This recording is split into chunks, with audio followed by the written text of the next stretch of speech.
राज्यातल्या निवासी डॉक्टरांची माड ही संघटना आजपासून संपावर. शिक्षण मंत्री विनोद तावडेंसोबत 2 तास झालेली चर्चा ठरली निष्फळ. मागण्यांचं परिपत्रक काढल्याशिवाय संप मागे घेणार नसल्याचं केलं स्पष्ट. या पूर्ण झालेल्या प्रकाराचं विश्लेषण मी असं करेन की हा घोटाळा हा शब्दांचा. पंकजा मुंडे यांनी केलं भ्रष्टाचाराच्या आरोपांचं खंडन. बोल्ड निर्णय घेतल्याबद्दल आणि पैसा वाया न घालवल्याबद्दल मानहानी होते याची खंत वाटत असल्याचं केलं स्पष्ट. म्हणजे लोणावळ्याच्या चिक्कीपेक्षा ही चिक्की जास्ती प्रसिद्धी झाली अशी परिस्थिती आता ही लोणावळ्यापेक्षा घोटाळ्यातली चिक्की जास्त प्रसिद्ध झाली. अशोक चव्हाणांचा पंकजा मुंडेंना टोला.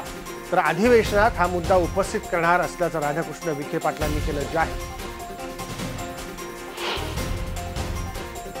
दिवाळखोरीच्या उंबरठ्यावर असलेला ग्रीस ठरला पहिला प्रगत देश. रविवारच्या सार्वमताआधी अथेन्समध्ये निघतायत मोठे मोर्चे. पंतप्रधान सिप्रासनी लागली युरोपियन महासंघावर तोफ.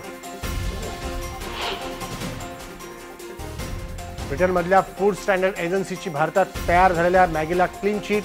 शिशाचं प्रमाण युरोपियन महासंघानं आखून दिलेल्या मर्यादेतच असल्याचा दिला निर्वाळा.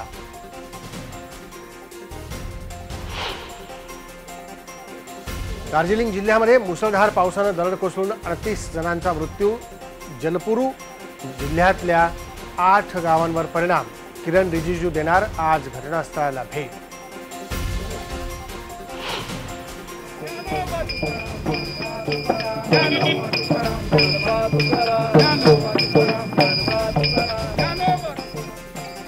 आणि टाळ मृदुंग आणि ज्ञानबा तुकारामाच्या जयघोषात निवृत्तीनाथ महाराजांच्या पालखीचं त्र्यंबकेश्वरहून प्रस्थान. 20,000 वारकरी झाले सहभागी.